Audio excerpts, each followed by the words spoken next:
नमस्कार। The Right news में आपका स्वागत है। आज एक बहुत ही ऐतिहासिक दिन है। जम्मू कश्मीर राज्य के तौर पे, हमारे भारतवर्ष के तौर पे और हमारे साउथ एशिया के तौर पे एक बहुत बड़ा ऐतिहासिक दिन है। और उसके साथ ही हमारी सभ्यता की अगर हम बात करें तो उसके नज़रिए से भी एक बहुत बड़ा ऐतिहासिक दिन है। और जहाँ तक द राइट न्यूज़ का ताल्लुक है तो आज इस ऐतिहासिक दिन को हमने और ऐतिहासिक बनाने की एक कोशिश की है, क्योंकि आज हमारे लिए भी एक ऐतिहासिक दिन है कि हमने इस ऐतिहासिक दिन को अपने लॉन्चिंग का समय चुना और आज इस ऐतिहासिक दिन पे हम इसका लॉन्च करने वाले हैं।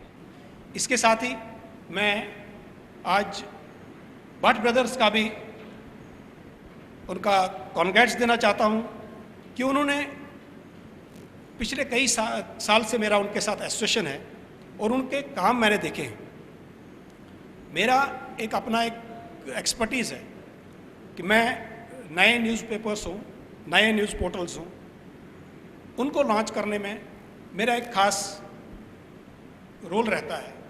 और इस वजह से जब हमारी बात हुई तो मैंने इन लोगों के जो काम अभी तक देखे वो एक क्वालिटी वाले काम है। हर काम में एक क्वालिटी झलकती है, एक डेडिकेशन झलकती है और किसी भी काम को करने में ये पूरी तरह से उस काम की तरफ फोकस होते हैं। और इन्होंने जब द राइट न्यूज़ की बात की तो मैं उसके साथ इसलिए जुड़ा हूँ ताकि हम लोग समाज को इनकी बाकी कामों की तरह, चाहे वो थिएटर हो, चाहे वो फिल्म हो, चाहे वो बाकी चीज़ें जो भी मीडिया के जो बाकी अंग हैं इनके इस ऑर्गेनाइजेशन के, उनकी तरह एक क्वालिटी लोगों को दे दें। जम्मू कश्मीर के इतिहास में आज पूरे एक साल पहले यानी कि 5 अगस्त 2019 को एक ऐतिहासिक कदम उठाया गया सेंट्रल गवर्नमेंट की तरफ से। हमें 70 साल से बताया जा रहा था कि आर्टिकल 370 या 35A इसको छुआ नहीं जा सकता और इसके लिए कुछ लीगल कारण हैं, कुछ सामाजिक कारण हैं और कुछ ज्योग्राफिकल कारण हैं। लेकिन वो कहते हैं कि कोई भी चीज़ परमानेंट नहीं होती। और पिछले साल केंद्रीय सरकार ने एक ऐसा कदम उठाया जो शायद 70 साल में किसी ने सोचा भी नहीं था। इनफैक्ट हमारे जो पूर्व चीफ मिनिस्टर हैं या कुछ हमारे जो नेता हैं, कुछ लोगों ने तो यहाँ तक भी कहा था कि अगर इस 35A के साथ या आर्टिकल 370 के साथ छुआ गया तो यहाँ आग लग जाएगी। एक नेता ने कहा था कि ये बारूद में आग लगाने वाली बात है और जो हाथ इस बारूद को आग लगाएंगे वो हाथ ही नहीं बल्कि वो पूरा जिस्म भी जल जाएगा। तिरंगे को कंधा देने वाला नहीं मिलेगा। हमारे डॉक्टर फारूक अब्दुल्ला ने कहा था कि अगर मोदी 10 बार भी प्रधानमंत्री बनेंगे तब भी धारा 370 या 35A को नहीं छू सकते। और वैसा ही कुछ बयान गुलाम नबी आज़ाद ने भी दिया था। लेकिन पिछले एक साल पहले 5 अगस्त को वो इतिहास बन गया और हर आदमी देखता ही रह गया। और आज पूरा एक साल हो गया, एक उस चीज़ की एक एनिवर्सरी हम मना रहे हैं। तो आज हम उसी एनिवर्सरी के मौके पर हमारे द राइट न्यूज़ का आगाज़ कर रहे हैं। और इसके लिए हमारे साथ हमारे प्रदेश के क्रॉस सेक्शन से हमारा एक पैनल सिलेक्ट किया गया है जिनकी ओपिनियन समाज में मैटर करती है और जिनकी ओपिनियन आर्टिकल 370 हो या 35A हो, इस पे बहुत मैटर करती है। इसके साथ ही हमारे प्रदेश के 2 हिस्से कर दिए गए। लद्दाख की एक 30-35 साल पुरानी एक डिमांड थी कि उनको यूनियन टेरिटरी मिले और उनको यूनियन टेरिटरी दी गई। कहीं ना कहीं इसमें एक सेक्शन रह गया, जम्मू को क्या मिला, क्योंकि जम्मू की भी एक डिमांड थी कि इनको सेपरेट स्टेट मिले। लेकिन जम्मू में कुछ सेक्शन है जिनका ये कहना है कि जम्मू की जो बात सेंट्रल गवर्नमेंट ने नहीं रखी। इसके साथ ही मैं जो सभ्यता की बात कर रहा था, तो सभ्यता के हिसाब से आज एक और ऐतिहासिक दिन है कि आज करीब 500 सालों के बाद जो एक ऐतिहासिक लड़ाई थी राम जन्मभूमि की, उसका शिलान्यास है। और इसी ऐतिहासिक पर्व पर, इस ऐतिहासिक दिन पर हमने राइट न्यूज़ का आगाज़ करने की सोची है। और मैं इसमें एक बार आपको एक और बात बताना चाहता हूँ, क्योंकि इनॉग्रल सेशन है तो थोड़ी इंट्रोडक्शन देना बहुत ज़रूरी है। यहाँ पे एक ब्रेकिंग न्यूज़ का सिलसिला चल पड़ा है। हर आदमी ब्रेकिंग न्यूज़ के लिए दौड़ रहा है, लेकिन हमारा मानना है, मेरा मानना है कि ब्रेकिंग न्यूज़ आजकल के ज़माने में कुछ नहीं है। मैं एक पत्रकार होते हुए भी मुझे ब्रेकिंग न्यूज़ मेरी वाइफ देती है, क्योंकि उसके पास मेरे से पहले ब्रेकिंग न्यूज़ आती है। लेकिन हम लोग डिफ़र कहाँ करते हैं? डिफ़र यहाँ करते हैं कि अगर आप एक पत्रकार हैं, अगर आप एक जेन्युइन पत्रकार हैं और आपकी क्रेडिबिलिटी है समाज में, तो आपको उस न्यूज़ को वेरीफाई करना है, और उस वेरीफाइंग में टाइम लगता है। और जब टाइम लगता है तो आपकी ब्रेकिंग न्यूज़ नहीं रहती है। इसलिए द राइट न्यूज़ में हमें कोई जल्दी नहीं है, हम किसी ब्रेकिंग न्यूज़ के पीछे नहीं दौड़ रहे हैं, और ना ही ये राइट न्यूज़ किसी फेसबुक न्यूज़ पोर्टल की तरह काम करेगा, ना ही किसी ब्रेकिंग न्यूज़ की तरह काम करेगा। हमारा मकसद है कि समाज के जो मुद्दे हैं, समाज के जो अहम मुद्दे हैं, उस पे अहम लोग जिनकी ओपिनियन मैटर करती है उनके साथ बात की जाए, उनकी ओपिनियन ली जाए, और समाज के जो इश्यूज़ हैं उनको हाईलाइट किया जाए। इसलिए आप द राइट न्यूज़ से ब्रेकिंग न्यूज़ की एक्सपेक्टेशन ना करें तो ज़्यादा अच्छा है। और इसके साथ ही आज मैं आपको अपने पैनल से भी इंट्रोड्यूस करवाना चाहता हूं, और उससे पहले मैं आपको ये भी बताऊं कि हमारा जो आज का मकसद है, ये एक इनॉग्रल सेशन है, और इसमें कोई ख़ास वो टीवी डिबेट वाला कोई बहुत हार्ड एंड फास्ट रूल्स नहीं है। लेकिन हम कोशिश करेंगे कि हम ब्रीफली अपना जो हमारे विचार हैं वो रखें, और उसके बाद आपस में इंटरेक्शन करना चाहें, या आप लोगों में से कोई क्वेश्चन पूछना चाहें तो पहले स्पीकर को प्लीज़ बोलने दीजिए, उसके बाद अगर आप क्वेश्चन करना चाहें तो आप क्वेश्चन कर सकते हैं।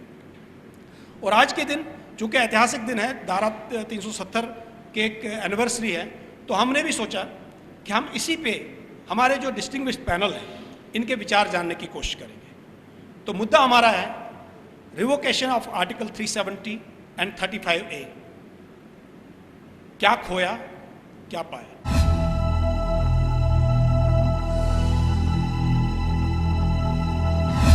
मैं इसकी शुरुआत करना चाहूँगा हमारे माननीय वाइस चांसलर अशोक अहमा जी से, जो सेंट्रल यूनिवर्सिटी के वाइस चांसलर हैं, कि वो अपने विचार बताएं कि आर्टिकल 370 के हटने और 35A के हटने के बाद इस एक साल में हमारी स्टेट ने क्या खोया या क्या पाया। Thank you very much for inviting me. जो आज का आपने ये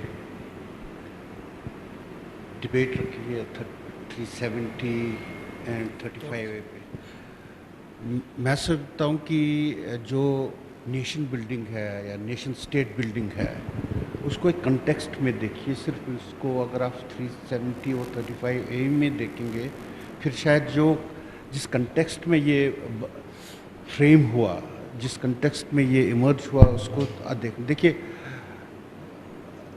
1947 में हमारी आज़ादी हुई और महाराज साहब ने स्टैंड स्टिल एग्रीमेंट किया टिल अक्टूबर तक।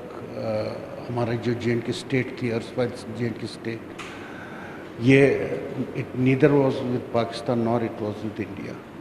और अगर आप देखिए वो जो कॉरेस्पॉन्डेंस है, जिन्ना साहब के प्राइवेट सेक्रेटरी आए थे महाराज साहब के पास, उन्होंने कहा जी हम आपको सॉवरेनिटी का दे देते हैं और वो एश्योरेंस देते हैं। तो उससे आप देखिए, क्योंकि ये कोई नेचुरल फिनोमेना था, जितने राजा महाराजा थे, जय महाराज निज़ाम ऑफ हैदराबाद, जूनागढ़ देखिए, या कलात देखिए जिसको पाकिस्तान ने फिर आर्मी रेड से वो एब्जॉर्ब कर लिया। ये तो एक जो किंगडम है या जो प्रिंसली स्टेट है, उनकी एक नेचुरल एक एस्पिरेशन रहती है कि we want to remain as we are. That's a very natural thing to happen. लेकिन उस बात में आप देखिए कि अगर स्टैंड स्टिल, अगर कबाली 1948 में नहीं आते तो what would have been the position of J&K state vis-a-vis Pakistan and India, वो एक इशू आपको देखना पड़ेगा अगर कबाली रेड नहीं करते। और इसमें जो कंडीशनैलिटीज़ बनी, काफ़ी लोग डिबेट करते हैं कि क्या ये अच्छा था या बुरा था, पर अगर 70 साल की एक ऑनेस्ट अप्रेजल लीजिए, उसमें 2-3 चीज़ें उभर के आई। एक, J&K state became a state within a state, मतलब political power, bureaucratic power, demographic power, ये कंसंट्रेट हो गया। ये एक बहुत बड़ी जो काउंटर प्रोडक्टिव रहा कि इसमें आप देखिए एक डिपेंडेंसी सिंड्रोम हो गया। यहाँ पे ये होगा कि you throw the money and you purchase the loyalty.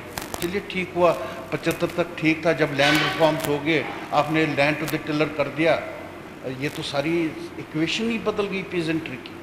आप देखिए ना, मेरे साथ भाई मेरे बैठे हैं, land reforms act was a political dispensation almost anti Quranic. किसी भी मुस्लिम उम्मा वर्ल्ड में दिखाइएगा लैंड रिफॉर्म्स कहाँ हुए हैं, नहीं कर सकते आप, क्योंकि this against tenets of Holi Quran.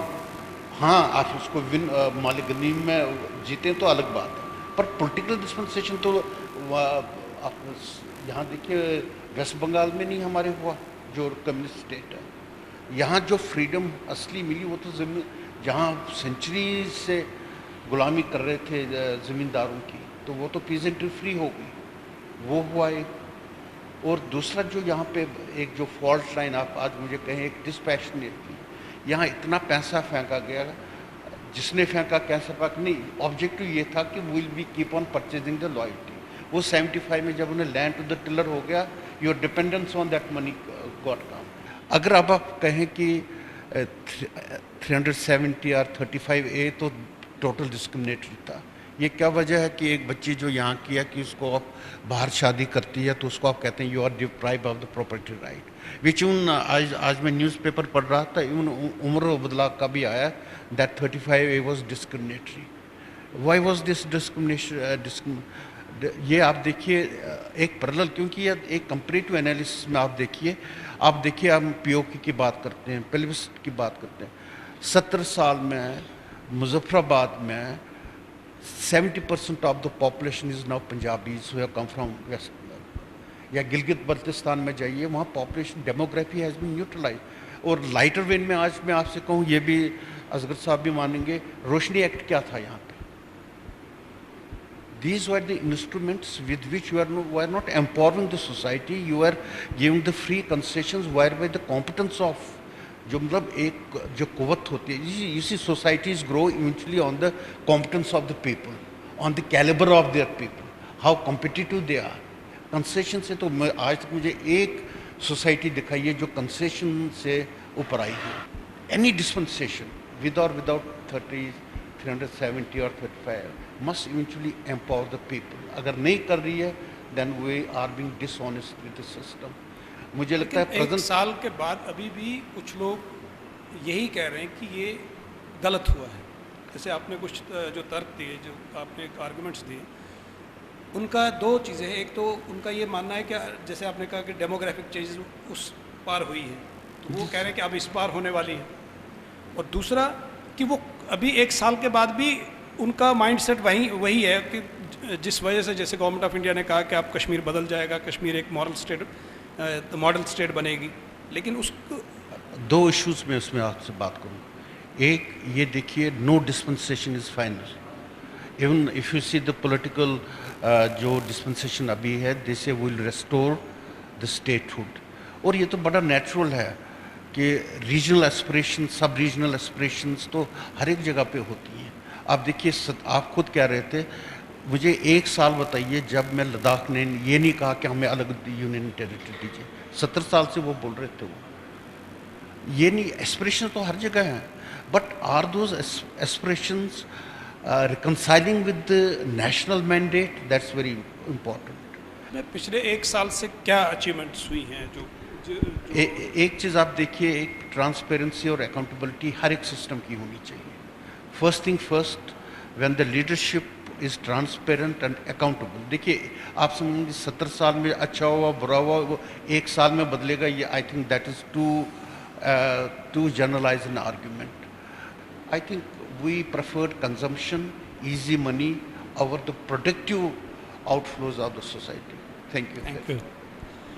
तो यही सवाल मैं सैयद असगर अली साहब आपसे करना चाहूँगा कि आप उस पार्टी के साथ भी जुड़े थे जिस पार्टी के साथ बीजेपी की पहले गवर्नमेंट भी थी, उसके बाद उनके साथ आपका पार्टी टूट भी गई। अब आपको क्या लगता है कि पिछले एक साल में इस आर्टिकल 370 और 35A के जो प्रावधान हैं उनको हटाने के बाद क्या स्टेट को फ़ायदा हुआ या नुकसान? देखिए, कुछ कहने से पहले मैं मुनासिब समझूंगा इस मंच पर, क्योंकि आपका इनागुरल सेशन है, ये मौजू जो है ये सुप्रीम कोर्ट में सब जुडिस है और इस पर कोई इसकी तरह की टिप्पणी करनी जो दूसरे तरीके से बाहर चली जाए अच्छा नहीं रहता। लेकिन ताहम एकेडमिक डिस्कशन के लिए मैं कुछ बातें ज़रूर करूँगा और मुझे पहले बड़ी खुशी होगी कि इस युग में ये बहुत एक ज़रूरी चीज़ है। न्यूज़ पोर्टल्स वगैरह जो है या आपके प्रिंट मीडिया को रिप्लेस करने वाले हैं बहुत जल्दी और इन्हीं का फ्यूचर है। मैं अपनी तमाम बधाइयाँ बढ़ने नेक ख्वाहिशात जो हैं आपके साथ हैं मेरी, आप बढ़ें आगे बढ़ें। जहाँ तक ताल्लुक़ है आपके प्रश्न का और जो मौजू आपने रखा है, मैं आपसे ये अर्ज़ करूँ कि फेडरलिज्म जो है that is part of the basic structure of Indian constitution.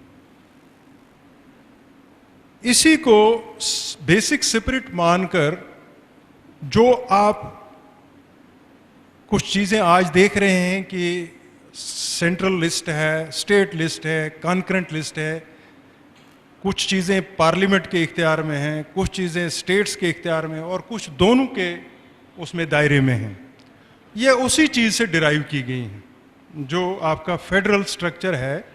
आप देखो होगा किस तरह से महाराष्ट्र के लोग टची हो गए जब उन्होंने कहा कि हमारे इकोनॉमिक्स में, हमारे ट्रांसपोर्ट में, हमारे तिजारत में कुछ बाहर के लोग आ रहे हैं, तो उन्होंने एक शोर वावेला किया। अगरचे उस हद तक, उस एक्सट्रीम तक मैं नहीं कहूँगा कि ये सेहतमंद है, हेल्दी है, लेकिन आपके जो प्रश्न का जवाब है मैं इसको इस कॉन्टेक्स्ट में देना चाहता हूँ कि जो फादर्स ऑफ आवर कॉन्स्टिट्यूशन थे उन्होंने जब इंस्ट्रूमेंट ऑफ एक्सेशन हुआ तो इसकी 7वीं क्लास में महाराजा हरि सिंह ने खुद ये शिक डाली कि साहब हमारे इस स्टेट में जो अब एक्सीड हो रही है हिंदुस्तान के साथ, इसको हमने एक ऐसा वो जज्बाती नारा बनाया और ख़ासकर हमने जो मेन स्ट्रीम वाले हैं उन्होंने नहीं, आपने अभी बोला कि मैं पहले एक पार्टी में था फिर, बल्कि ये एक सोने की कान समझे, ये एक खजाना था सेपरेटिस्ट के लिए। उन्होंने इसको एक जज्बाती नारा बनाया, उसका रिएक्शन हम लोगों ने यहाँ से किया, जो भी ये नहीं चाहते थे कि भाई इस तरह की बोली बोली जाए हिंदुस्तान में या इस रियासत में, तो उसको वो एनकेश करते जाए और वो जो एक किस्म का नैरेटिव था वो तैयार होता गया और वो आखिर में इतनी देर 70 साल तक आपने देखा क्या क्या रंग लाया, किस तरीके से कश्मीरी पंडितों का एक्सोडस हुआ, किस तरीके से वहाँ कत्ल खून हो गया, उनके 1.5 लाख लोग जो हैं वो मर चुके हैं, वहाँ हलाक हो चुके हैं, लाखों इस वक्त आपको बेवाएँ मिलेंगी, हाफ विडोज़ मिलेंगी, आपको यतीम मिलेंगे। और जिस तरीके की इकॉनमी की हालत है वो थोड़ी सी इन्होंने कही, लेकिन मैं आपको एक बात कहूँ, ये कोई इंडेक्स नहीं है। अगर आप आज भी आज की तारीख में कश्मीर का इकोनॉमिक इंडेक्स लें तो वो आप गुजरात के साथ मुकाबला कर पाती है। लेकिन बदकिस्मती ये है कि हम नहीं समझ पा रहे हैं कि 370 हमारे लिए कोई एक आड़ नहीं थी, कोई रुकावट नहीं थी।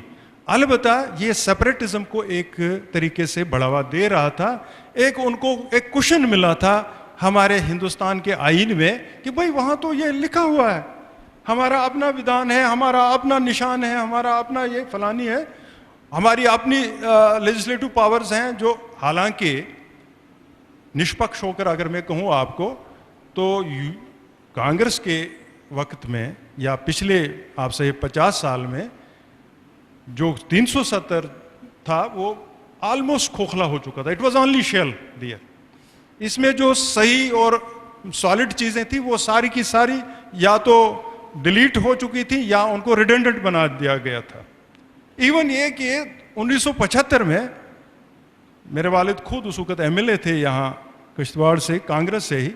उस वक्त शेखुल्ला को यहाँ 3 आदमियों के साथ लाया गया और ऊपर बिठाकर उसको चीफ मिनिस्ट्री दी और उसने वो चीफ मिनिस्ट्री उस वक्त कबूल की। हालांकि पहली बात वो कह रहा था कि मैं प्राइम मिनिस्टर रहूंगा। तो इंदिरा गांधी ने ये सुना है हमने, मुझे इसमें ऑथेंटिसिटी नहीं है, उसने नहीं वो तो ठीक है, लेकिन जो मैं कहने जा रहा हूं कि इंदिरा जी ने उसको बोला आप अपने आप को प्राइम मिनिस्टर बोला कीजिए लेकिन हमारे यहां आप चीफ मिनिस्टर रहें। तो जो आप समझ रहे हैं कि हमारी उपलब्धियां, हुसूलियाबियां, अचीवमेंट्स, आप क्या समझते हैं कि पीछे कम रही? आपने पाकिस्तान को वर्चुअली 2 हिस्सों में तकसीम कर दिया, आपने सिक्किम को मिलाया, आपने यहां इसको शेल की हैसियत से रख लिया अब 370 को।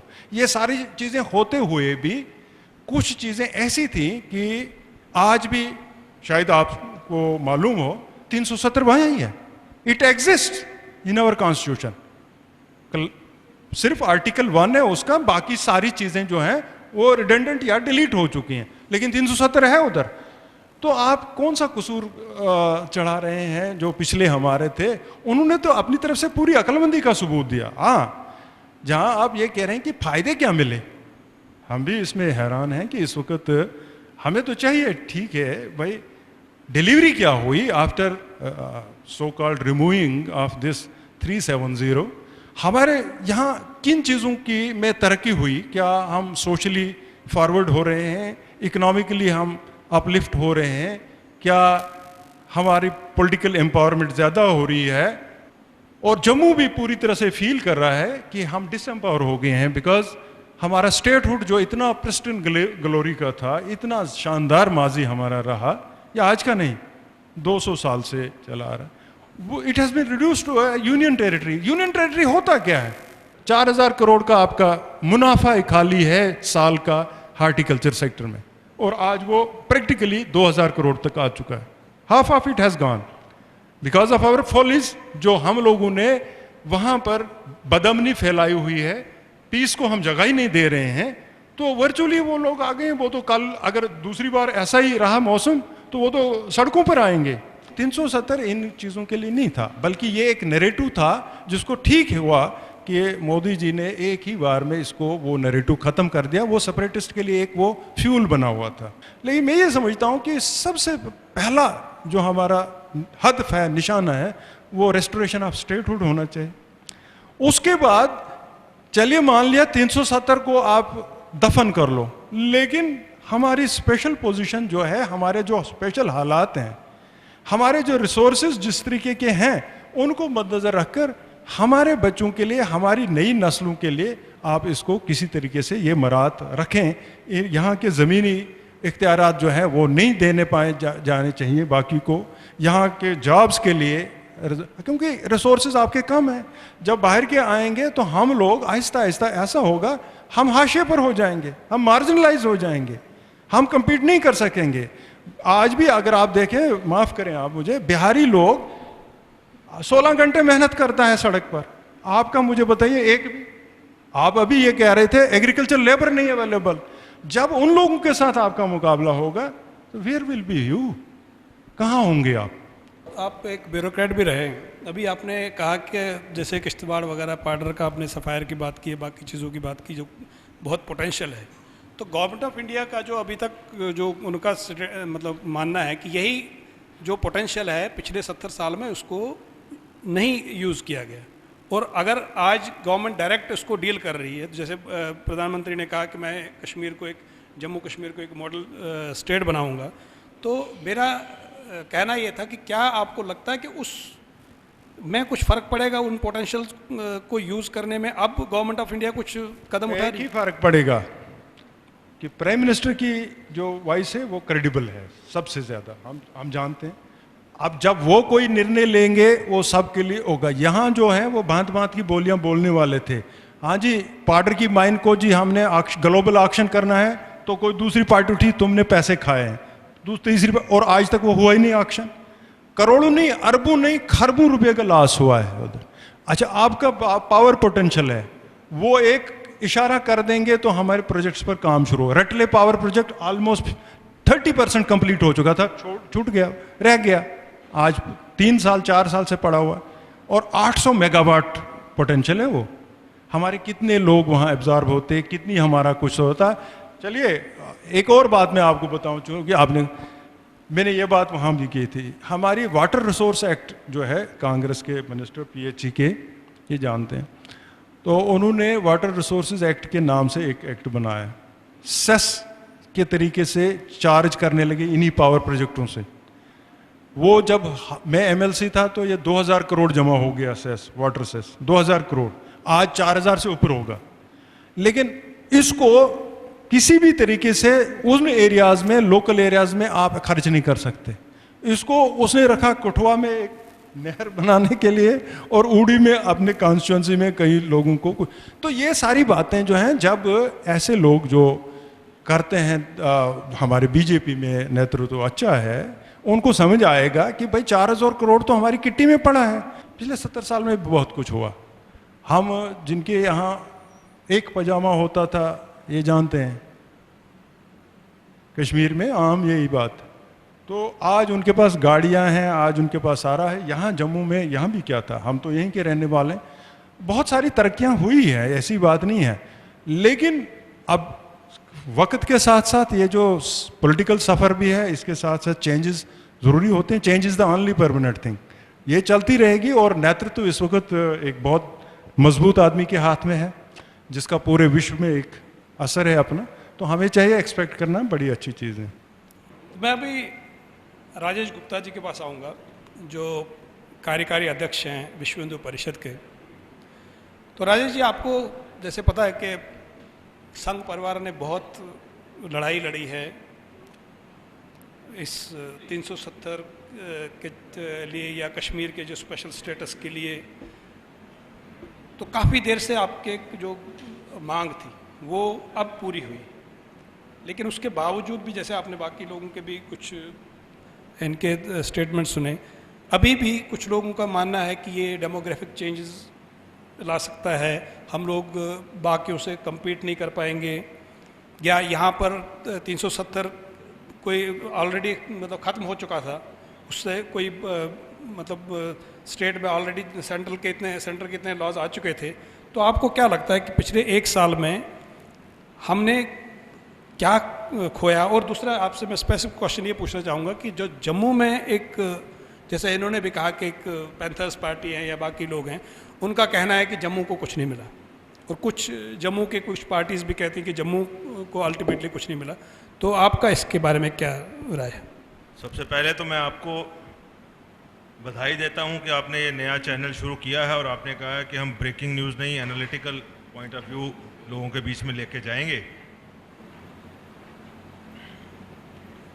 आपके इस इनिशिएटिव के लिए आपकी टीम को, सबको हमारी तरफ से शुभकामनाएं।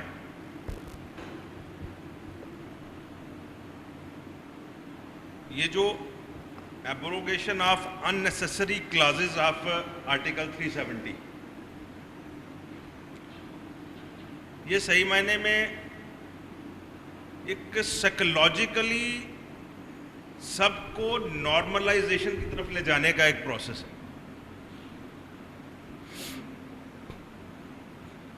कुछ लोगों के मन में ये भावना जागृत होती थी कि 370 की जो एप्लीकेशन यहाँ पर है वो शायद कहीं हमें पाकिस्तान के नज़दीक ले जाती है, या हम हिंदुस्तान से थोड़े से अलग हैं। हम तो जाकर के मुंबई में कोलाबा में कारपेट की दुकान खोल सकते हैं, लेकिन कोलाबा वाला जो है नेहरू पार्क या डल गेट में आके अपना पाव भाजी की दुकान न खोले। चाहे उसमें से बड़ी सारी चीज़ें ऑब्सोलीट हो गई थी, चाहे उसमें बड़े सारे प्रोविजंस धीरे धीरे करके ख़त्म हो गए थे, लेकिन उसको साइकोलॉजिकली पूरी तरह से उन सभी धाराओं को यहाँ से ओमिट करना बड़ा ज़रूरी था। और क्योंकि वो कानून का एक हिस्सा है, कॉन्स्टिट्यूशन का एक हिस्सा है 370 आर्टिकल। जिस ढंग से उसके कुछ प्रोविजंस J&K में इंपोज किए गए थे, उसी ढंग से उसी पार्लियामेंट ने वो प्रोविजंस वापस ले लिए। हाँ, इसको बेचा जा रहा था बहुत ज्यादा, सेपरेटिस्ट ने बाद में बेचा। पहले इसको बेचा जो पॉलिटिकल सेटअप्स यहां पे रूलिंग में रहे, जिन्होंने रूलिंग एलीट की एक अलग से सोसाइटी यहां पे पैदा की, जिन्होंने यहां पे प्रोफेशनल नहीं पर्सनलाइज्ड गवर्नमेंट्स दी,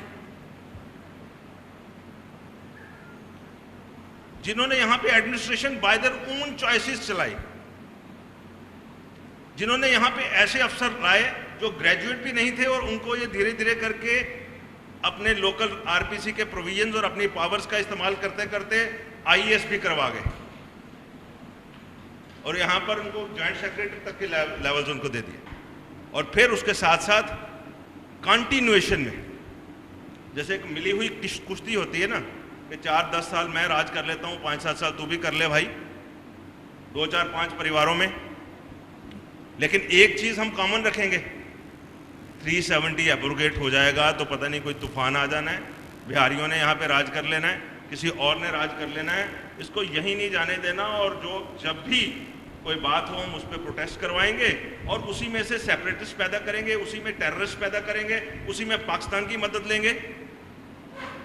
ये नैरेटिव यहाँ पे पैदा किया कंटिन्यूअसली। कौन सी ऐसी स्टेट हो सकती है जिसका सिटिंग चीफ मिनिस्टर जो है वो टेररिस्ट की हिमायत करे? और एक चीफ मिनिस्टर नहीं, more than one chief ministers. और उसके साथ साथ लोगों को यह डराया जाए कि भाई 370 हटेगी तो बाहर से लोग आ जाएंगे। मैं आपके माध्यम से समाज को यह पूछना चाहता हूं, उन सभी हिमायतियों से यह पूछना चाहता हूं, उन सभी बेनिफिशरीज से भी यह पूछना चाहता हूं जो पिछले 70 साल के बेनिफिशरी थे, जब गवर्नमेंट्स इलेक्शन से नहीं सिलेक्शन से बनी, कि अगर वो पुराने रजीम्स आपके इतने अच्छे थे तो भाई राइट फ्रॉम गुरेज टू बनी बसोली, ये जितना एरिया यहां पर आता है J&K का, आप इंडिया के जितने मेट्रोस हैं, जितने आईटी हब्स हैं, जितने बड़े शहर हैं, दिल्ली, गाजियाबाद, नोएडा, बेंगलोर, हैदराबाद, चेन्नई, कलकत्ता, मुंबई, पूना, वहां की किसी भी लोकेलिटी में आप चले जाइए, जम्मू या कश्मीर का कोई ना कोई बच्चा आपको पढ़ता हुआ, छोटी मोटी मिडिल क्लास नौकरी करता हुआ 18-20 हज़ार रुपए की वो जरूर मिलेगा। और जम्मू और कश्मीर में किसी भी मोहल्ले में, किसी भी लोकेलिटी में जहां भी आप रहते हैं, आप अपने आसपास के 10-10 घरों का सर्वे कीजिए, उन 10 में से 8 घरों के बच्चे जो हैं इन मेट्रोस में रह रहे हैं। अगर वो 70 साल की डिस्पेंसेशन इतनी अच्छी थी, अगर उनके मन में बेईमानियां नहीं थी, तो इन सभी बच्चों को बाहर जाने की जरूरत क्या पड़ी? और उसके साथ साथ उन 70 सालों की जो पॉलिटिकल एलीट थी, जो बेनिफिशियरी थी उस सिस्टम की, आप अगर उनकी हिस्ट्री और ज्योग्राफी दोनों में जाएंगे, जैसे असगर साहब ने कहा कि वो पुरानी कश्मीर में कहावत थी, एक पजामा एक घर में, वो जिस गांव से आते हैं वहां किलेनुमा कोठी होगी, उसके बाद जिस जिले से आते हैं वहां भी किलेनुमा कोठी होगी, उसके बाद स्टेट की दोनों कैपिटल्स में उनके आवास होंगे, और राष्ट्रीय राजधानी में या मुंबई में या दुबई में भी आवास होगा।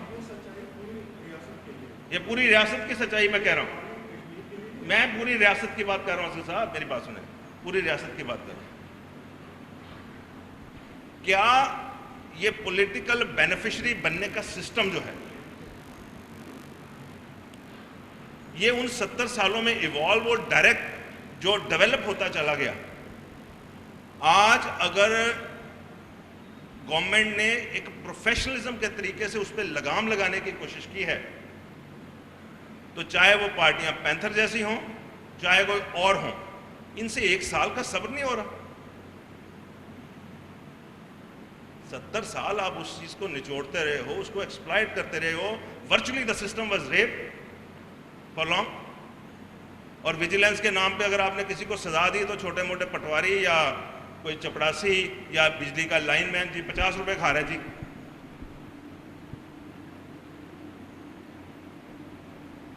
बड़ों का तो पेट 4-4, 2-2 हजार करोड़ से कम से भरा ही नहीं।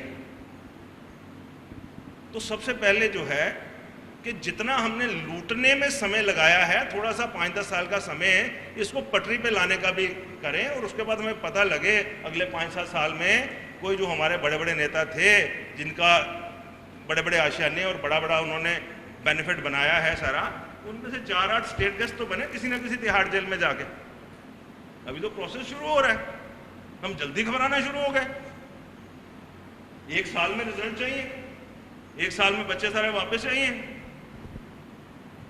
मुझे आप बताइए, जब आप, मैं कोलाबा की बात मैंने पहले की, हम में से सभी मुंबई गए हुए हैं, चाहे आप ताजमहल होटल में जाएं, चाहे ट्राइडेंट ओबराय में जाएं, चाहे वहां जुहू में मैरियट में जाएं, चाहे गोवा में कहीं पे जाएं, हैंडीक्राफ्ट, कारपेट, ड्राई फ्रूट सारा मेरे कश्मीरी भाइयों के साथ पास है। मैक्सिमम दुकानें उनकी हैं, बड़े खलूस से रह रहे हैं। किसी महाराष्ट्रियन ने आज तक नहीं कहा कि भाई हम कश्मीरी को यहाँ पे दुकान नहीं खोलने देंगे। कलकत्ता में आप देखिए, सर्दियों में शाल हमारे दोस्त ही वहाँ बेचते हैं, किसी ने ये नहीं कहा कि ये शाल बेचने आते हैं, दुकान खोल लिए तो हमें तकलीफ हो गई। लेकिन अगर महाराष्ट्रियन, मैं कह रहा हूँ कि आकर के यहाँ दुकान खोलना चाहता है, उसको क्यों राइट क्यों नहीं है? मेरे पास राइट हो कि मैं यहाँ जम्मू में गांधीनगर में भी मकान बनाऊँ, दिल्ली में बनाऊँ, बॉम्बे में बनाऊँ, तो बॉम्बे वाला क्यों ना इधर बनाए? इतनी परेशानी हमें क्यों हो जाती? हमारा बच्चा अगर नोएडा में जाके compete कर सकता है उनके बच्चों के साथ, तो उसका कॉन्फिडेंस हम यहाँ पे क्यों लूज करते हैं कि अगर दिल्ली वाला यहाँ आएगा तो compete नहीं कर पाएगा? हम अपनी जनरेशन को डरपोक क्यों बनाना चाहते हैं? ये चीजें हमें खुले मन से सोचनी होंगी, खुले मन से करनी होंगी। और जो डिस्पेंसेशन आज इन सारे कामों के लिए लगी है, अभी तो 1 साल से मुझे ऐसे लग रहा है कि they are trying to dig into it कि अंदर है क्या। अभी पिछले कल की अखबार अगर आपने पढ़ी हो तो एक बड़ा सुंदर अमेंडमेंट उन्होंने किया है। डिफेंस फोर्सेस ने अगर जम्मू कश्मीर में कहीं पे कोई अपना ऑफिस, कार्यालय, कंटोनमेंट कोई चीज़ बनानी है तो उसको स्टेट गवर्नमेंट के होम डिपार्टमेंट से पहले परमिशन लेनी पड़ती है। भाई, होम मिनिस्ट्री ऑफ इंडिया के अंडर डिफेंस फोर्सेस, और वो परमिशन लेंगे होम डिपार्टमेंट ऑफ J&K से। वो एबॉलिश किया इस लेफ्टिनेंट गवर्नर के रेजिम ने, हमारे यूटी के प्रेजेंट सेटअप ने। क्या इसके लिए हमें 370 चाहिए था? क्या इसके लिए वो वाले हाकिम चाहिए थे? क्या इसके लिए हमें वो रिस्पेक्टिव गवर्नमेंट्स चाहिए थी जिनको ये लगता था कि 370 से हाथ जल जाएंगे या 10 बारी मोदी को प्राइम मिनिस्टर बनना पड़ेगा? एक दृढ़ इच्छा शक्ति वाली सरकार और उसके पास रिक्वायर्ड नंबर्स, और उसके बाद उन्होंने समय नहीं लगाया। बहुत लोगों की बोलियां भी ठीक हो गई उसके बाद। भटके हुए नौजवान आज टेररिस्ट बन गए हैं और पुलिस उनको वैसे ही ट्रीट कर रही है जो उनको मिलनी चाहिए थी। और जब तक हम इस बात पे क्लियर नहीं होंगे, somebody comes with a gun, he has to be responded with a gun। अगर हम गन वाले को कहेंगे कि तुझे गले लगाना है तो फिर स्टेट प्रोफेशनलिज्म की तरफ नहीं जा सकती, यूनियन टेरिटरी प्रोफेशनलिज्म की तरफ नहीं जा सकती, क्योंकि उसकी नेचर वैसी बन गई। कोई बुरहान हमारा आदर्श नहीं हो सकता। हमारा आदर्श होगा ब्रिगेडियर राजेंद्र सिंह। चलिए इसी मुद्दे को आगे बढ़ाते हैं। तो मैं डॉक्टर वंदना शर्मा, जो हेड ऑफ डिपार्टमेंट हैं इंग्लिश की सेंट्रल यूनिवर्सिटी से, तो मैं आपसे आपकी राय जानना चाहूँगा, क्योंकि आप एक एकेडमिशियन हैं, आप बच्चों को पढ़ाती हैं, और नेचुरल सी बात है कि जो लिटरेचर के बच्चे होंगे वो आपसे इस टाइप के क्वेश्चन भी करते होंगे। तो आप आपकी क्या राय है इस बार? देखिए, सबसे पहले तो मैं द राइट न्यूज़ को for this right beginning I would like to congratulate them, और मेरी शुभकामनाएं to the team of the Right News for this wonderful beginning. जैसा कि आपने कहा, we have an illustrious panel here, और सभी पैनलिस्ट उन्होंने डिफरेंट फेसेट्स जो हैं एब्रोगेशन ऑफ आर्टिकल 370 उनको इवैल्यूएट किया है, उनको अप्रेज किया है। और मैं शुरू करना चाहूँगी आपके प्रश्न से सबसे पहले, because as an academic with feminist leanings, so I would like to view it from two perspectives. As an academic that हमारे स्टूडेंट्स इसको कैसे व्यू कर रहे हैं, कैसे इवैल्यूएट कर रहे हैं, and secondly as a feminist how I feel that yes gender perspective से abrogation of article 370 and 35A how relevant it has been, how relevant it's going to be further. सबसे पहले मैं कहूँगी honourable president of India in one of his addresses उन्होंने कहा था that it's a stepping stone, the abrogation of article 370 is a stepping stone in the process of nation building and national welding. So हमें ये समझना है that yes in this process the objective is to improve the life, much has already been said, सभी ने कहा कि process शुरू हुआ है, और जैसा कि एक साल तो कुछ भी टाइम नहीं है, and of course it is going to improve the life of each individual, family and society as a whole.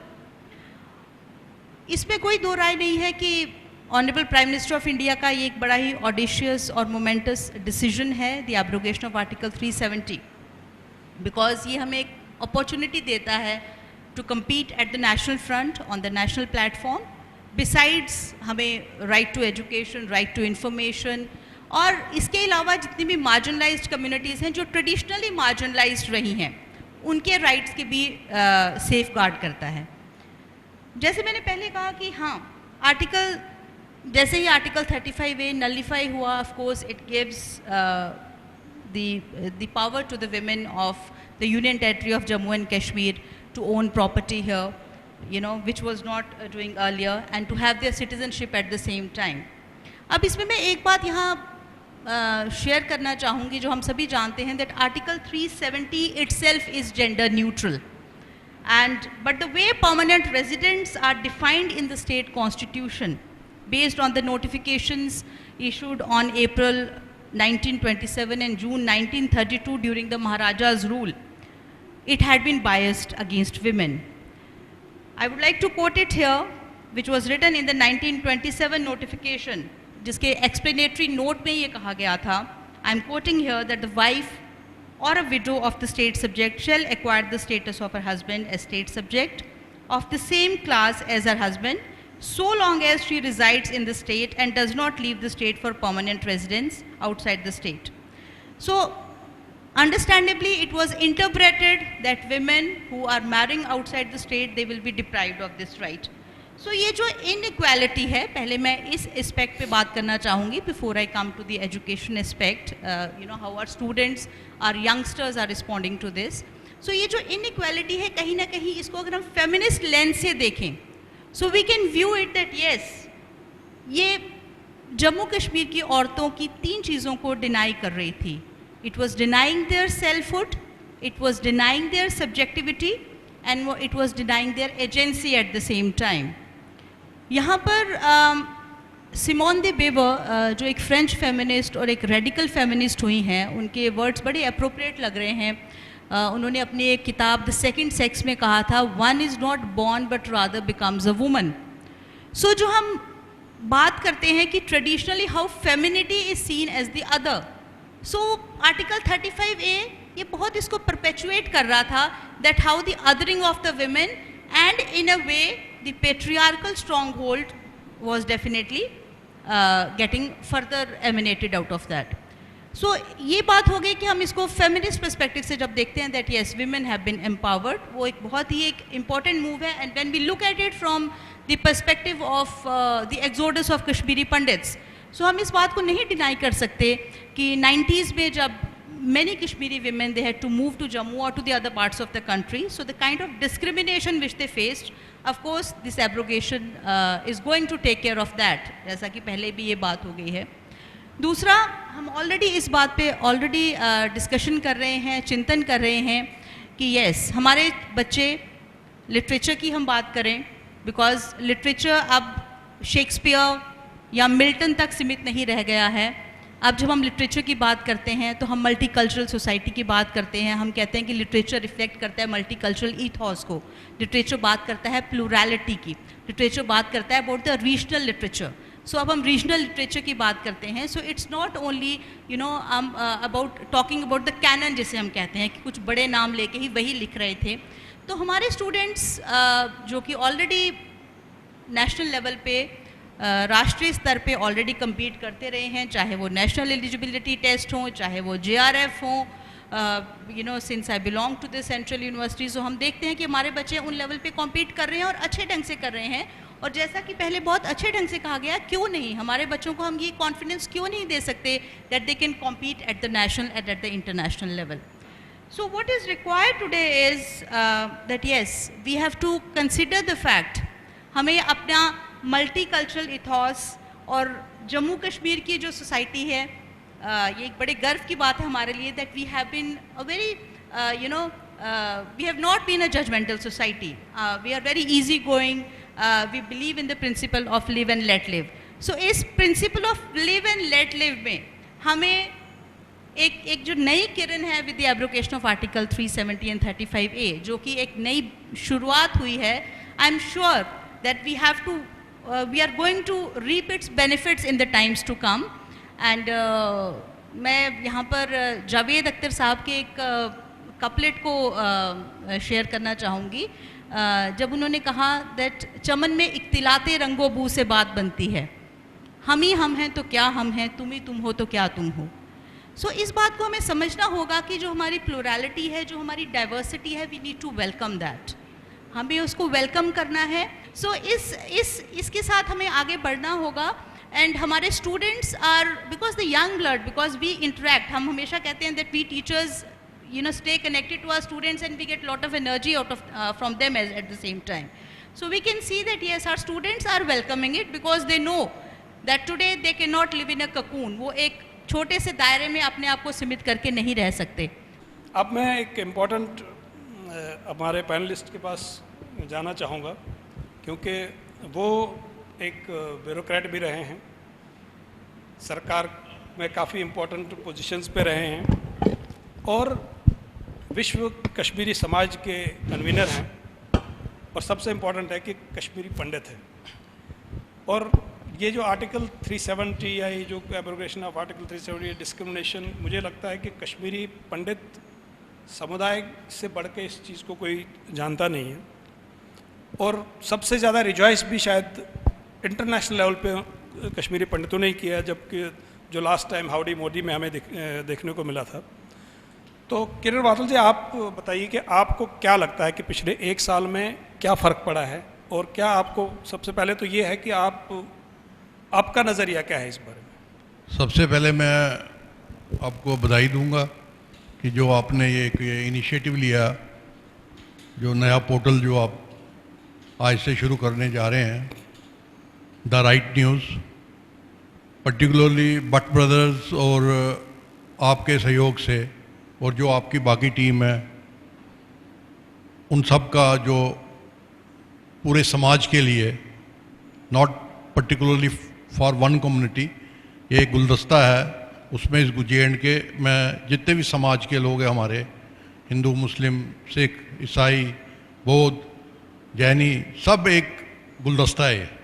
तो उस गुलदस्ते को इकट्ठा रखने में और जो उस गुलदस्ते के साथ छेड़खानी करता है, उसको एक्सपोज करने में आप अपना बड़ा योगदान देंगे। आज जो आपने ये इनॉग्रल पे टॉपिक चुना है, abrogation of 370 and the 35A, वो बहुत डिस्कशन हुआ इस पे पिछले एक साल से। और साल पहले अगर आप ये इस बारे में भी बहुत सुना होगा आपने, जो बहुत जिन्हों उच्च कोटि के नेता थे सो कॉल्ड, उन्होंने भी थ्रेटनिंग्स दी डिफरेंट मंच पे कि ऐसा हो जाएगा, वैसा हो जाएगा, और आम जनता को गुमराह किया, चाहे वो कश्मीर से है, चाहे वो जम्मू से है। जम्मू से जो है वो कहते हैं अच्छा जी अगर यहाँ हालात जल जाएगा JND के, कश्मीर वाले सोचते बस अब तो हमारा जो लीडर है वो बड़ा कुछ कर जाएगा, तो हुआ कुछ नहीं।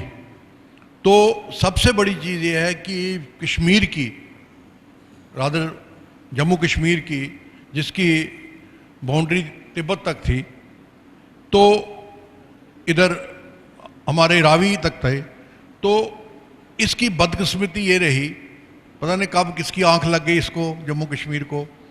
तो राइट फ्रॉम 1340 ईस्वी में 39 से ही जब यहाँ किंग राजा सिस्टम ख़त्म हुआ, उसके बाद जो बाहर से लोग आए उन्होंने बड़े जुल्म किए यहाँ। उसमें कोई पर्टिकुलर एक कम्युनिटी के लिए नहीं किया उन्होंने। जो कश्मीरी था उस वक़्त वो तब से मार खाता ही आया, चाहे वो एक धर्म में गया चाहे वो अपने धर्म में रहा। तो वो इसकी हिस्ट्री ऐसी है, आप ले लीजिए, इतिहास देख लीजिए, ये बहुत लंबा है, मैं ज़्यादा नहीं कहूँगा। फिर जाके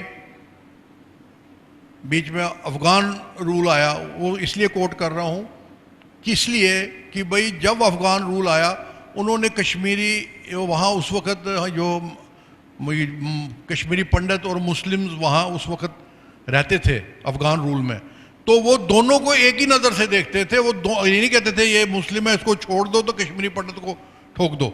तो ये इसकी कश्मीर की हिस्ट्री रही है। फिर जब से हिंदुस्तान आज़ाद हुआ, बड़ी कुर्बानियाँ दी, अंग्रेज़ों को यहाँ से भगाया, उसके बाद जो कश्मीर का 1947 में जो दफ़ा 300 जो हमारा कॉन्स्टिट्यूशन का 370 आर्टिकल 370 है और 35 से है, हो सकता है, ये मेरा अपना वो है कि उस वक़्त की हो सकता है एक मजबूरी हो, क्योंकि एक साइड से पाकिस्तान था कि भाई ये जो एरिया है इसने ये हमने हड़पना है, दूसरी साइड से हमारा महाराजा जी जो कहते थे मैंने इंडिपेंडेंट रहना है। तो जब कबाली रेड हुआ, जैसे इन्होंने कहा एमा साहब ने, तो उसके हमारे आज भी आई विटनेस है कि वो कैसे आए। कहने का मतलब ये है कि जो 370 था, आप मुझे एक भी मेजॉरिटी कम्युनिटी का दिखा दो, 90% की मैं गारंटी लेता हूं उनका क्या भला हुआ, कोई भला नहीं हुआ। आप बता दीजिए मुझे। ओनली 10% लोग जो चाहे NC की गवर्नमेंट थी, देवर प्रोमिनेंट, जो कांग्रेस की गवर्नमेंट थी वही लोग थे। फिर अगर मिलिटेंसी जो पीक पे आई, हुरियत के साथ भी वही थे। ये 10% लोगों ने कश्मीर को ब्लीड किया, 10%। 90% आज जाओ आप बांडीपुरे में, जिसका ऑर्चार्ड है, उसका वो चेरी था, वो चेरी सड़ गई बेचारे की। अब मुझे बताइए उसका क्या कसूर है, वो भी तो इंसान है। फिर आप जाओ उधर टनमर्ग एरिया, अगर जिसका एप्पल बाग है, पिछले साल एप्पल ही नहीं उठा बिकॉज ऑफ जो भी है। कहने का मतलब यह है कि 370 ने गरीब आवाम को, 90% आवाम, और मैंने इस पर पूरी डिटेल स्टडी की है, not only theoretical, even different असगर जैसे इन जैसे लोगों के साथ बैठ के इंटरेक्शन करके मैंने अपनी जगह एक पेपर बनाया है जिसमें 90% लोग जो है वहाँ आज वैसे के वैसे ही हैं। उनके में जिनके ज़मीन थी या जो हैंडीक्राफ्ट में थे, जो कारपेट में थे, वो सारे लुढ़क गए। वाई? बिकॉज जो 370 की आड़ में जो गवर्नमेंटें बनती गई, यहाँ आती गई, बाय सिलेक्शन, बाय मैनेजमेंट, वो लोग, उन्होंने कहा इन लोगों को ऐसे ही रखो, अगर इनको हमने अमीर कर दिया तो कल को ये हम नहीं रहेंगे। और जो सेंटर की स्कीमें थी वो 5% भी उन्होंने इंप्लीमेंट नहीं होने दी। मिसाल के तौर पे मैं अब आपको अपनी मिसाल देता हूं। मैं MD हाउसिंग बोर्ड था, सेंटर की एक स्कीम थी रे कांग्रेस की गवर्नमेंट थी, राजीव आवास योजना, उसमें सबको मकान देना था, सेंटर की स्कीम थी। आजकल वो स्कीम अब आजकल भी है वो ये scheme, flagship program, that is now housing for all, now that is housing for all, अभी चल रही है वो। गुजरात में जब भी मैं दिल्ली मीटिंग करने जाता था, ओके, गुजरात का जो हमारा वहाँ था होता था MD हाउसिंग का, कहता जी मैंने 2 लाख घर बनाए इस साल में। दूसरा कहता था जी मैंने 4 लाख में घर बनाए। मगर जब हमारी बारी आती थी हम कह रहे थे हम जी वो अभी अप्रूव करा रहे हैं DPR गवर्नमेंट से।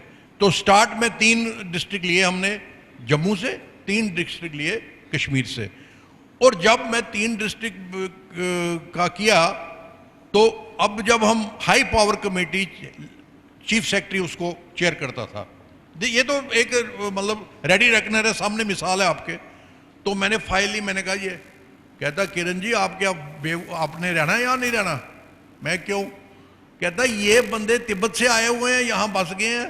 मैं कहा ये तो अब यही काम कर रहे हैं, इनको हमने कोई परमानेंट मकान थोड़ी दे दिया, इनको तो एक रहने के लिए शेल्टर दिया, और वो शेल्टर आप गवर्नमेंट इनको एफिडेविट पे दे सकती है, भाई यहाँ रहो आप। कहता नहीं नहीं नहीं, यहाँ आग लग जाएगी सवेरे कश्मीर में भी, इसने जाके बसा दिए इधर बंदे। तो कहने का मतलब ये है, ऐसे तबके ने सफर किया 370 से, डेवलपमेंट नहीं हुई। जैसे हमारी बहन जी ने कहा यहाँ, ये तो मजाक ही हो गया, लड़की यहाँ इनकी 2 लड़कियां या मेरी 2 लड़कियां हैं, उनका मैरिज करनी है तो उसके बाद वो मतलब उनका यहाँ सिस्टम ही खत्म हो गया। वो किस रिलीजियस बुक में ये लिखा हुआ है कि भाई लड़कियों को आप वो कर दो? ये तो इक्वल राइट्स हैं, हम तो चाहते हैं वुमेन्स को एम्पावर करना। जैसे जम्मू में एक बात है कि जम्मू वाले किस बात पे खुश हो रहे हैं, तो एक बात ये भी चलती है कि कश्मीरी पंडित खामखा खुश हो रहा है, तो उसको क्या मिला? तो एज कश्मीरी पंडित आप इसका जवाब दें कि देखिए ऐसा है कि 370 से, मैं आपको पहले ही बोला कि 370 से किसी को हटने से किसी का कोई नुकसान नहीं हुआ, ठीक है। अब ये एक बैरियर था, बैरियर ये था कि 370 के होते 35 से होके जो यहाँ की गवर्नमेंट बनती थी तो वो अपनी मनमर्जी करती थी। अब वो मनमर्जी, जैसे इन्होंने कहा कि अगर मैट्रिक पास है कोई, वो ब्लू आइड है, चल भाई तुझे ऐसे ऐसे ऐसे करके हम आईएएस दे दिया। अब वो चीज़ें जो है, अब जो भी होगा कायदा कानून के साथ होगा। उससे क्या होगा, जो हमारी आगे आने वाली जनरेशन है, जैसे इन्होंने कहा, तो वो जो है नेशनल इंटरनेशनल पे उनमें एक हम जज्बा रहेगा उनमें कि मैं compete करूं। तो कहने का मतलब है कि आप स्विमिंग पूल में ही सारी उम्र तैरते रहोगे तो आप जिस दिन समुद्र में गए तो उस दिन आप दम नहीं है। बेटर है कि आपने जो स्विमिंग सीखनी है समुद्र से ही सीखो, तो समुद्र से सीखोगे तो घर में फिर आपको अपनी जगह बड़ा खुशहाली से रहेंगे। तो दूसरा मेरा पॉइंट ये था कि ये जो 370 से ज़्यादा ये हकूक ये कुछ नहीं, ये ज़्यादा ये इमोशनल ब्लैकमेलिंग का एक मुद्दा था। और इससे जो रेडिकलाइजेशन हुई किसी लेवल पे, तो मुझे लगता है भाई आने वाला समय बहुत अच्छा होगा। अब ये एक बैरियर जो एक पॉलिटिशियन जो थे, जो सेल्फ मतलब जिन्होंने अपने मुफाद के लिए कि लोगों को, आम लोगों का हक खाया, वहाँ छीना और उनको गुमराह किया। अब ये 370 से 35 से वो जो दौर है ख़त्म हो गया, नया दौर आएगा। और मुझे लगता है कि जो हमारे ऑनरेबल होम मिनिस्टर है, उन्होंने पार्लियामेंट में कहा कि भाई हालात थोड़े ठीक हो रहे हैं, हम स्टेटहुड आपको दे देंगे। तो ना ज़्यादा कहते हुए थैंक यू वेरी मच, आपने मुझे टाइम दिया। तो मुझे लगता है प्रोफेसर अहमद साहब कुछ ऐड करना चाहेंगे इसमें। वन दैट एक साल बहुत कम होता है जो स्ट्रक्चरल रिफॉर्म्स होते हैं, बड़ा कम टाइम है टू मेक एन जजमेंट कि ठीक है या गलत है।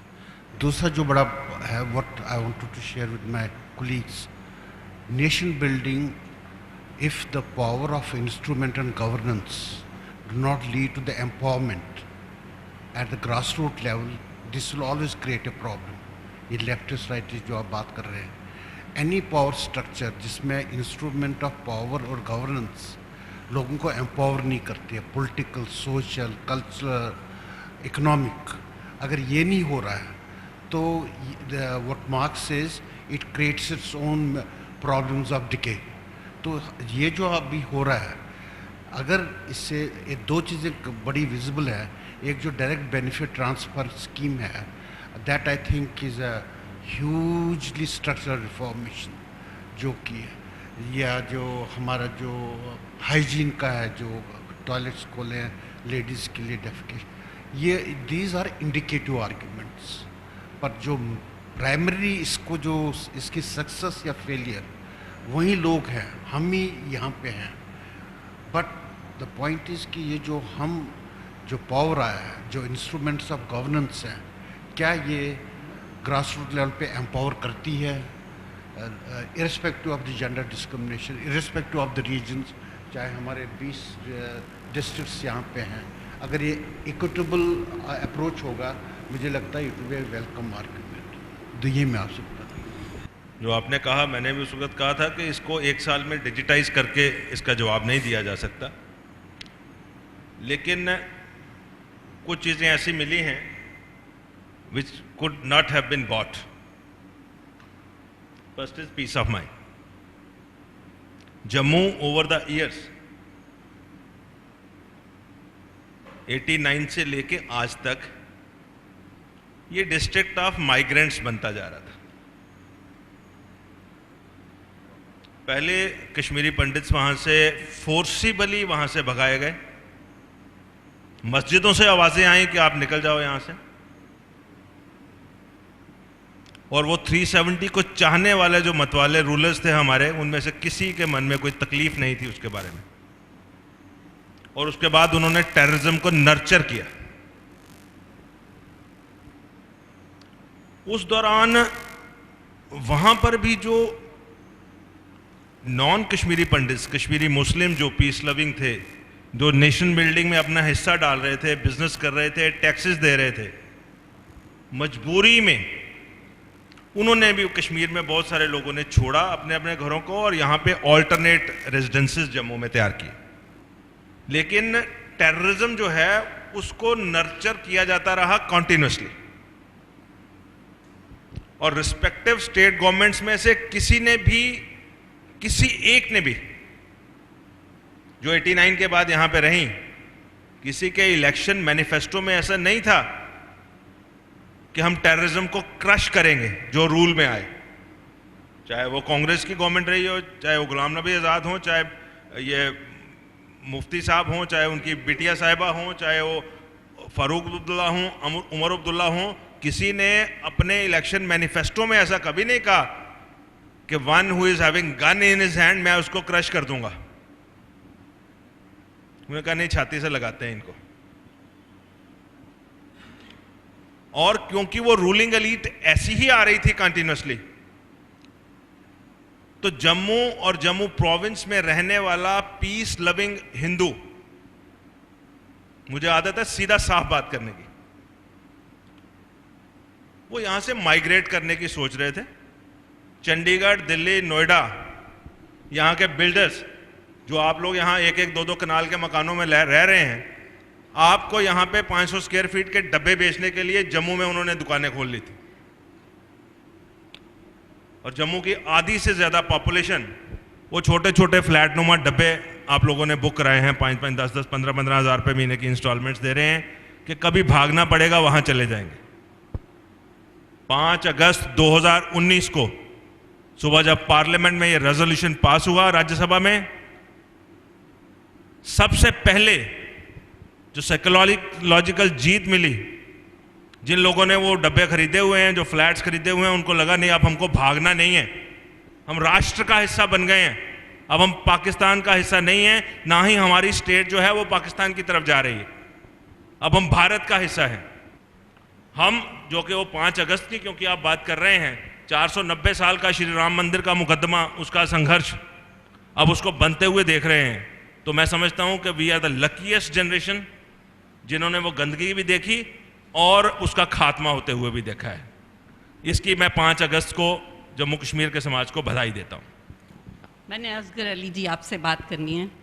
आपने कहा था कि जो वहाँ पे बाहर से मज़दूर आते हैं, यूपी से जो वहाँ पे आते हैं, वो वहाँ पे बस गए हैं, वो वहाँ पे बस चुके हैं, कैसे बसे वो, उनको किसने लाया?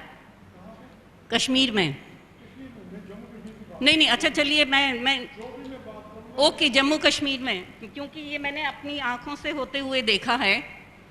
कश्मीर में हमें इतना अच्छा लगता था जब वो होता था, कल्टीवेशन का टाइम होता था, when there was that cultivation period, तो कितना हर्षो उल्लास होता था वहाँ पे। सब लोग जो कि है वहाँ पे अपनी चाय वाय लेके और सब खुद ज़मीनों में काम करते थे। जम्मू में मैंने नहीं देखा, मैं आपको इसीलिए मैं कश्मीर का बोल रही हूँ, क्योंकि वहाँ पे नहीं, सुनिए ना आप, जो हमारा कल्चर था वो कैसे स्पॉइल हुआ? हमने तो वो हमने खुद खराब किया ना। हमने उनको बुलाया, उनकी हमने मदद ली। अब हम जो कि है वहाँ पे काम नहीं करते हैं, हम उनसे काम करवाते हैं और उनको वहाँ पे बसा दिया है। मैं किसी और कॉन्टेक्स्ट में बोला था, लेकिन आपकी बात का जवाब दूं। मैडम ने जिस तरीके से अपनी बात रखी है ना, उसमें अपना ही वजन है। हमारा कल्चर जो है वाकई खेतों में, खलियानों में, बागों में, मंच पर, रंगमंच पर, इन सब में जिंदा था। जिस चीज़ की आप बात कर रहे हैं ना कि आप हमारे खेतों में भी काम करने वाले बिहार से आ रहे हैं, वो किस चीज़ की निशानदेही करती है? वो एफ्लुएंस की।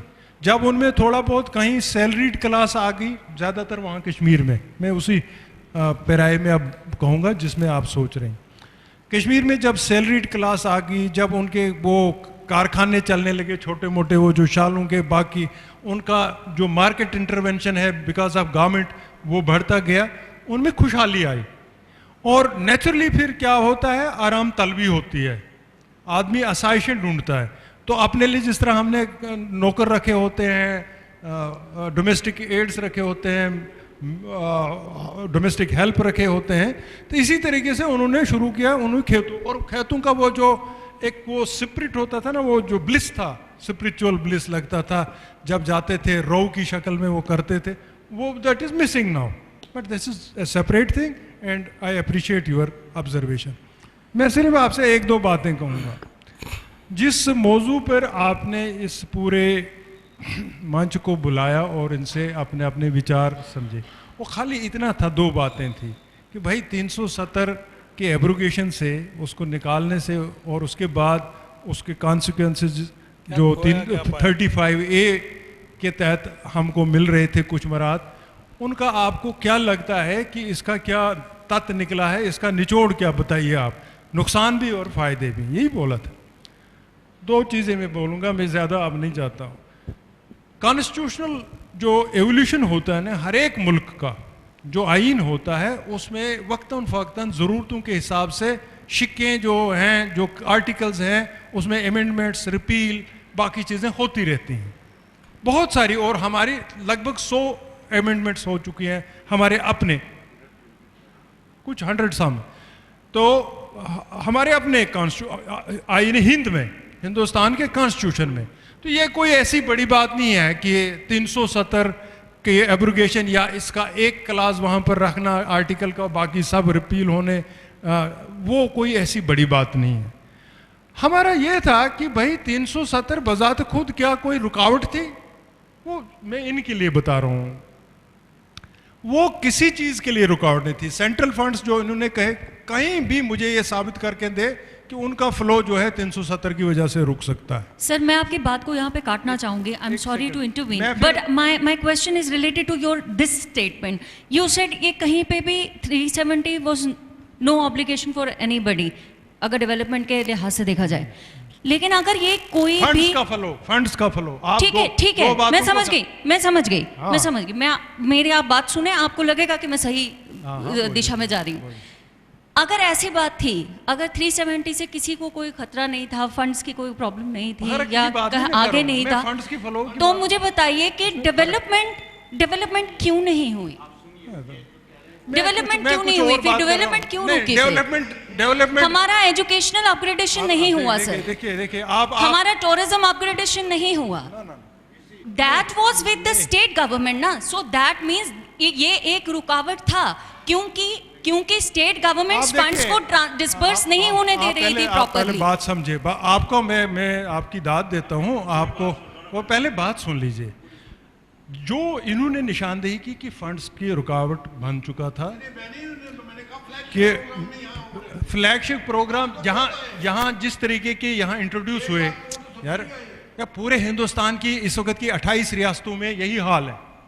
आपके प्रोग्राम्स जो हैं वो पर्कुलेट नहीं हो पा रहे हैं to the grass root because of certain things जो इनबिल्ट है हमारी सोसाइटी में, कल्चर में। उसको एक अलग तरफ ले आप डिस्कस कर रहे हैं मेरिट्स और डिमेरिट्स 370 के। मैं ये कह रहा हूं कि ये सिर्फ एक साइकोलॉजिकल कुशन बन गया था सेपरेटिस्ट का। इसके अलावा इसमें देखिए, आप थोड़ा सा मुझे बोलने kindly let me. Srinath Raghavan वो आपके जो नेशनल सिक्योरिटी एडवाइजरी बोर्ड है उसके मेंबर रह चुके हैं, मिलिट्री हिस्टोरियन है। वो इस बात की निशानदेही कर रहा है कि इसका जो इंपॉर्टेंस थी, सिग्निफिकेंस थी 370 की, वो इतनी थी कि कॉन्स्टिट्यूशन ऑफ इंडिया जो था उसका एक फ्लो जो होता था सिक्कों का, उनके सेक्शंस का, आर्टिकल्स का टू द स्टेट, वो इसके थ्रू होता था। और आज भी वजह वही है कि 370 को वहां रखा। ये दूसरी बात है, इसको पूरी तरीके से रिडंडेंट बनाया, बाकी क्लाजों को खत्म कर दिया, लेकिन आर्टिकल 1 वहां है इसलिए कि उसी के थ्रू फ्लो होगा जो गवर्नमेंट ऑफ इंडिया की जितनी भी कॉन्स्टिट्यूशनल वो ऑब्लिगेशंस हैं टुवर्ड्स स्टेट, वो उसी तरीके से आएंगे। तो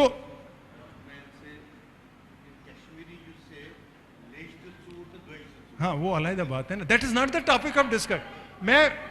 मैडम आप बात सुनिए, आपके पे बोल रही हैं प्रोग्रेस नहीं हुई हमारी। मैं कह रहा हूं आप इंडिकेटर्स लाइए ना, आप उसका गुजरात के साथ जो हमारी मॉडल स्टेट है इस वक्त, उसके साथ हमारा सिर्फ 5% का फर्क है आपस में, जो प्रोग्रेस इंडिकेटर्स है। इसी भी तरीके से आप अब मैं ये मेरी आपसे रिक्वेस्ट है हम्बल। असगर साहब ने कहा कि 370 कोई यहां की रुकावट नहीं थी। एमा साहब ने कहा कि everything is going on now in very transparent way, if you don't mind sir. और राजेश जी ने कहा कि that was the basic problem there, due to that we are not going to be a progress in all the spheres of so far as public is concern. दो बातें हुई sir. अगर उनके कहने के मुताबिक समस्या थी, आपके कहने के मुताबिक समस्या बिल्कुल नहीं थी, ये बात तो बड़ी कंट्राडिक्ट है। ठीक है, सब कुछ ऐसे ही हो रहा था, दफा 370 से कुछ चीज अमिट हुई है वहां पे, नंबर 1। अब मेरा सवाल ये है राजेश जी से कि अगर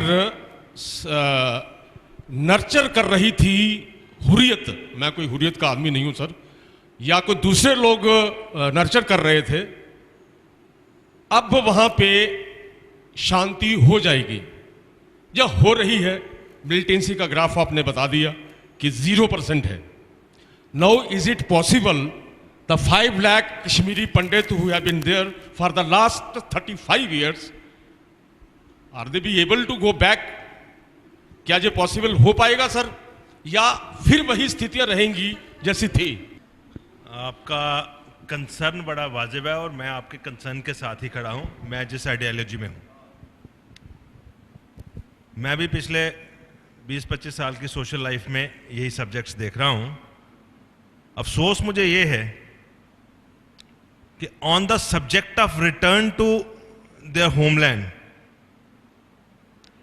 कश्मीरी पंडित ऑर्गेनाइजेशंस में भी कंसेंसस नहीं बन रहा है कि किस फॉर्मेट में उनको वापस जाना है। I had been part of multiple meetings over the years with then Prime Ministers and present Prime Minister, present Home Minister and then Home Ministers. Present team at Delhi, they are quite eager. बड़ी सारी schemes भी आई हैं, कुछ 5-6 हज़ार नौकरियां भी निकाली थी कि वो नौकरियां लेके हजारों के लोग हैं। जी 6 तो ये 4-5 महीने पहले मैं एक मीटिंग में था, तब तक ये पता लगा कि उसमें 2700 लोगों ने शायद ज्वाइन किया या ज्वाइन करने की हामी भरी है, बाकी अभी हामी भी नहीं भर रहे हैं। Process has been going slow, और उसको स्लो होने में मैं अफसोस के साथ कहना चाहता हूं कि केवल मात्र गवर्नमेंट का कसूर नहीं है, समाज का भी कसूर है कि हम उस फॉर्मेट पे, उस रास्ते पे चलने के लिए एक लाइन पे, एक दिशा पे नहीं आ रहे। कंसेंसस बिल्टअप नहीं हो रहा कि हमने कैसे जाना है। कोई तंजीम कहती है कि हमारे लिए उस कश्मीर के रीजन में कोई एक टेरिटरी बना दो, कोई तंजीम कहती है कि नहीं, हमें अपने ओरिजिनल मकानों में ही वापस जाना है, और ओरिजिनल मकानों में बड़े सारे लोगों ने वो मकान बेच भी दिए हैं। ठीक है, तो एक और भी कई सारी बातें आती हैं। अभी क्योंकि टाइम की कमी है, समाज में कंसेंसस बिल्टअप करना किसी प्रॉब्लम के लिए वो सामाजिक जिम्मेवारी वाले लोगों का एक कर्तव्य है, फर्ज है। सरकार से काम करवाना भी एक हमारा फर्ज है, लेकिन सरकारों के काम उतने तेजी से नहीं चलते जितनी हमारी स्पीड ऑफ थॉट है, ये हमें मानना पड़ेगा। इस करके काम करवाने के लिए हम एक प्रॉपर प्लेटफॉर्म पे सबको लाएं। ये एक इस वक्त कश्मीरी पंडितों की वहाँ पर वापसी के लिए और रीसेटलमेंट के लिए बहुत ज़्यादा ज़रूरी है।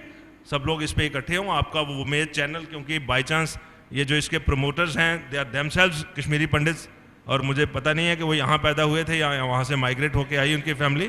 इफ़ दे हैव, अच्छा, अगर वो वहाँ से आए हैं तो फिर उन्होंने वो दर्द डायरेक्टली झेला है, तो उनको इस दिशा में काम करना चाहिए। इस तरह के सब्जेक्ट का थीम बनाना चाहिए उनको।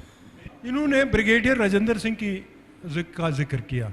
हमें चाहिए ऐसे मौकों पर, नौशेरा सेक्टर में ब्रिगेडियर उस्मान ने अपने आप को मार्टर के सामने रखा, बिल्कुल छाती खोल कर, और उसको ये सुलह दी गई कि या तो तुम ये निकल आओ इधर हमारी तरफ, जिस वक्त 47 में वो हुआ नौशेरा सेक्टर में, और उसने छाती खोलकर बोला मैं अपने मातृभूमि के लिए ही पैदा हुआ हूं और यही मरूं, और वहीं उस मार्टर के साथ चला गया।